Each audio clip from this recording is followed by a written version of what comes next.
Steve Serby, New York Post here, and look at this cast of characters we've assembled. George Martin, Harry Carson, Justin Tuck, Sean Landetta, Leonard Marshall, all former or current New York Giants Super Bowl champions. Let's start with you, George. Yes. Tell me about the day you were drafted.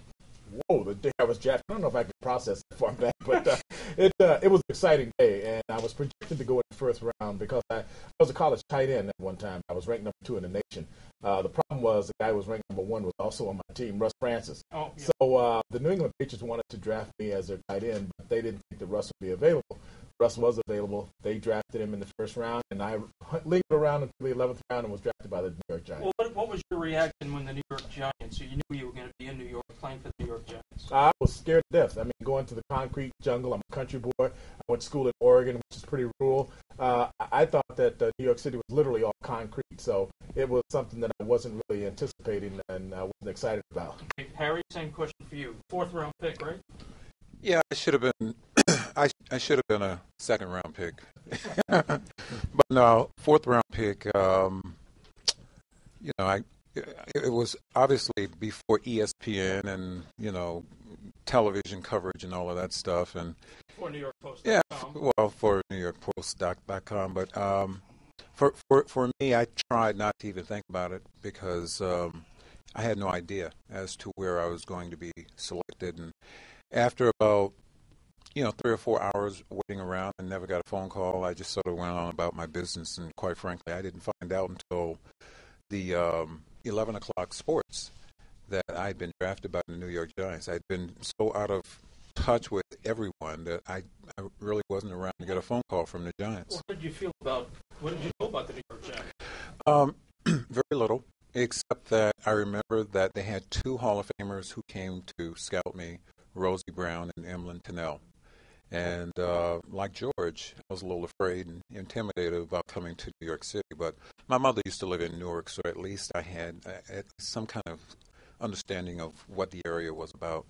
Justin, what was your reaction when you were drafted by the New York Giants, and what did you know about the New York Giants?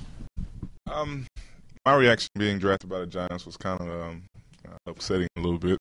Kind of like George said, I'm a country boy, and I thought I wanted to stay one. Being in rural Alabama all my life and then having the opportunity to go to Notre Dame. Not really knowing what to expect coming to the concrete jungle. But I understood that it was going to be it was a great opportunity. It was an honor to be drafted by a franchise like this. I knew about the franchise. Growing up a huge football fan, knew about the Mara and the Tisch family and what it meant because obviously I got the opportunity to watch these guys play football. So I was excited about it, but a little bit upset because I too was projected to be a 1st round pick, and coming out of college, that whole macho thing about being a 1st round pick is all you think about at that point in time. So when it didn't happen, it was a little bit upsetting. But honestly, looking back on it, I wouldn't change it for the world. Sean, you were in the USFL, 2 championships with the Philadelphia/Baltimore Stars. Signed with the Giants in '85. Tell me about why you ended up with the Giants and what your reaction was joining Harry and George. Well, it was so different for me because I had played in another professional league, so I was very aware of the New York Giants. And ironically, coming out of college in Towson University, all the NFL teams send you questionnaires to fill out. And my senior year in 1982, the Giants sent me one, and it's the only one I didn't send back because they had a punter who was outstanding, and I knew there's no way they were going to need me. Dave Jennings. That's correct, Dave Jennings. But, I went to play 3 years in the USFL, and I was in a situation where at the time there was no free agency in the NFL, but because I came from another team, I kind of had free agency. So I was talking to Seattle, Dallas, Washington, the Giants, and, I ended up coming here, and it was the best thing I ever could have done. My first day here, there was a lot of coverage because I had come from the USFL and, everything that was going on there. And the first guy to say hello and be nice to me my first day was Mr. George Martin. And, it was tough. That was back when you had 125, 130 guys at camp. And I was very glad I was here because in 1984 the Giants had gone to the playoffs. And I really felt they were a team on the rise, and that turned out to be true. Okay, Leonard, 1983, second-round pick. Tell me what you remember about being drafted by the New York Giants and what you knew about the Giants. Well, draft day, I had spoken to several teams, and I too was talked about being a first-round pick by 4 or 5 different teams. And the funny thing is, what changed the draft was the fact that there were 6 quarterbacks available in the first round my year. Those 6 quarterbacks: Blackledge, Elway, Marino, Kelly, Tony Eason, and Ken O'Brien. And 3 of the teams that drafted quarterbacks were 3 of the teams that talked to me. Being the 4th defensive lineman drafted in that draft in 1983 was kind of crazy because I had been speaking to Kansas City, Detroit, and Philadelphia about joining the organization, and spoken to the head coach, the GM, and everyone else in the organizations, and was kind of excited about the opportunity.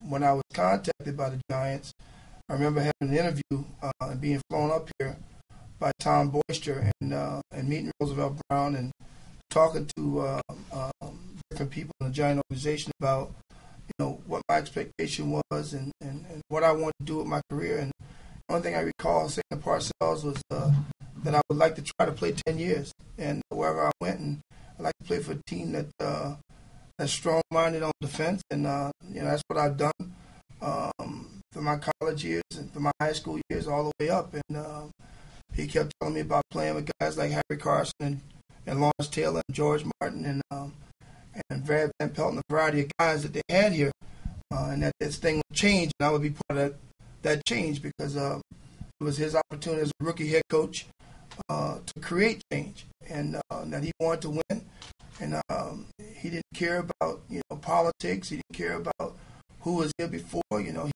He planned on cleaning house and bringing in winners. So the whole thing changed my whole mindset, and it helped me to fit in the organization. Were the Jets one of those teams that was interested in you? I had spoken to the Jets as well. Yeah, I had spoken to about 4 or 5 teams in the first round.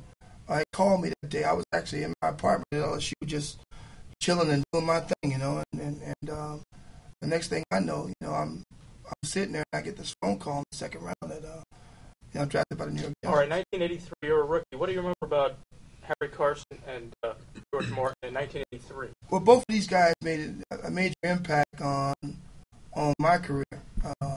George in a very unique way, in that George was more like a big brother, and George was very influential in terms of me gaining stability early on. I mean, showing me the ropes, teaching me what it was, what would make me a better pro, what made me a good college player. Really didn't help me become a better pro. What made me a better pro is repetition, insight into the game, study the game, study your opponent, get your priorities together early on, and focus on what it is that you want to leave here with in terms of making your mark.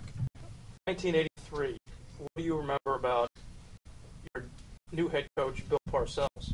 Well, I know from our standpoint, being defensive, players, we were very upset that we lost him as our defensive coordinator. We didn't want to share him with the rest of the team. We knew we had a really unique commodity because Bill instilled a sense of camaraderie and a sense of superiority, which we never had before. We were pretty much doormats of the league prior to Bill coming in. And, he came in with such an enthusiasm and such an intelligence, and he explained the game to us for the first time, which I never had been exposed to. So now here it was, we had something that was precious and unique to us as a defensive unit and was being shared amongst the rest of the team. We weren't happy about it. Harry, same question. What do you remember about the young Bill Parcells? Well, as George alluded to, Bill was my position coach before he became head coach. And so I knew him on a much different I knew him on a much different level. And with Brad and Brian, we were guys who we just sort of hung out and Brian Kelly. And he allowed us to go out and play a certain way, and as a result of sort of losing us in the 83 season and with all the injuries, he went 3-12-1. And so, he almost got the boot. And, the next year he came back with the intent How of... different was he in 84?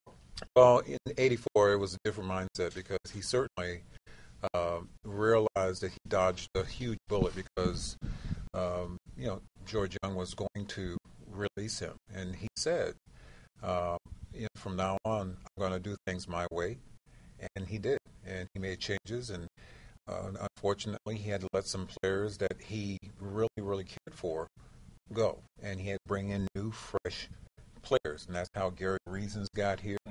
That's how Carl Banks got here, and he just built on what he had, but he had to let go some of the guys who had been here, and changes, traumatic sometimes, but it's also good.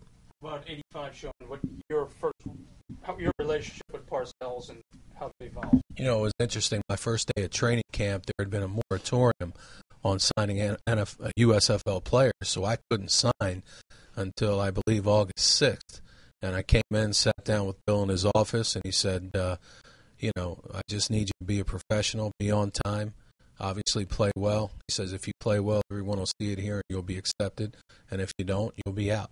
It was plain and simple, just like that. And, I could see he was a very hands-on coach, and, he was very loud in training camp. And, he was a leader, though. He was definitely a leader and someone you respected. And, but I felt he was fair. He was always fair. And if you did your part, you'd be fine. How did he motivate you, Parcells? Well, I think the insight was not to be that guy. Not to be that guy that took the opportunity for granted. Not to be that guy to not put that chip on your shoulder and go out and improve yourself. And every day be just like grass, be green and continue to grow, and not be ripe and begin to rotten. So, in 1983, I broke in the lineup. In 1984, I won a game that gets us to the playoffs, the second round of playoffs, to play San Francisco. In '85, I become Defensive Lineman of the Year in the NFL and lead the team in sacks.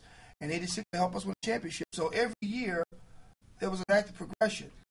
And to play 10 years for the Giants and average 8 sacks a season as a defensive lineman and be one of the only guys to do it, it is an act of me progressively trying to get better as a player every year, year in and year out.